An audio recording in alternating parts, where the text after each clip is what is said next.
अकोला महापालिकेत सत्ता स्थापनेसाठी राजकारण तापले। सर्वपक्षीय विरोधी नगरसेवकांची डिनर डिप्लोमसी आणि बैठक झाली।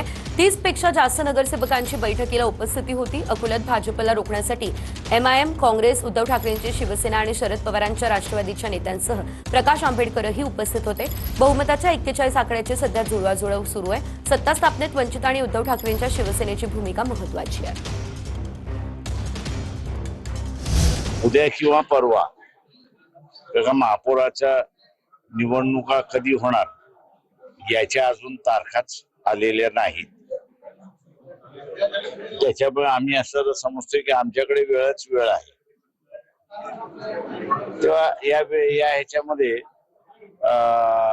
जी चर्चा झाली त्या चर्चेवरती बसून निर्णय काय घ्यायचे, कसे घ्यायचे ते आम्ही ठरवू त्याच्यामुळे एकत्र आम्ही जाऊ असं आजचं तरी वातावरण आहे।